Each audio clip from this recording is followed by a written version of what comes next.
Bismillahirrahmanirrahim. Assalamualaikum warahmatullahi wabarakatuh. Hari itu Pergerakan Pemuda UMNO Selangor dah turun ke Pejabat Ahli Parlimen Puchong iaitu YB Yobiin untuk menyatakan mohon maaf dalam tempoh 24 jam. Tetapi malangnya permintaan itu seolah-olah diabaikan dan sehingga hari ini tidak ada langsung permohonan maaf. Jadi saya nak ucapkan terima kasih kepada pemuda UMNO Selangor dan terima kasih kepada UMNO bahagian Puchong yang telah buat satu kenyataan untuk memutuskan hubungan dengan Pakatan Harapan di dalam Puchong. Jadi terima kasih atas keberanian.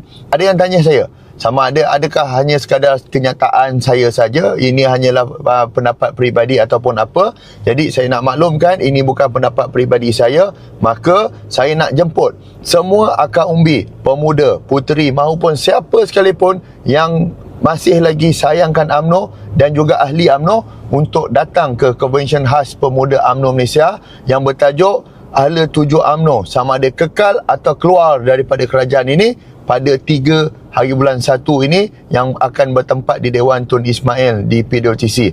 Kita akan mulakan konvensyen khas kita ini pada pukul 3 petang pada Sabtu depan. Jadi saya minta pada semua yang berani, yang nak suarakan hasrat, isi hati daripada orang yang sayangkan UMNO, orang Melayu yang sayangkan perjuangan UMNO ini, ramai-ramai untuk kita datang, biar kita nyatakan isi hasrat hati kita supaya yang apa yang akan diperkatakan pada konvensyen ini kita akan bawa kepada MKT dan kita akan serahkan kepada Yang Amat Berhormat Presiden UMNO Malaysia. Jadi saya jemput juga kepada semua pimpinan untuk hadir, untuk dengar sekali apakah isi hati ni akar umbi yang kat bawah yang tak ada kepentingan kuasa tetapi masih lagi sayangkan perjuangan UMNO ni. Jadi kepada orang UMNO, sama ada orang UMNO ada jawatan atau tak ada jawatan, mari sini 3 hari bulan saya menyeru untuk semua datang, kita nyatakan isi hati kita sama ada nak kekal ataupun nak keluar daripada kerajaan ini.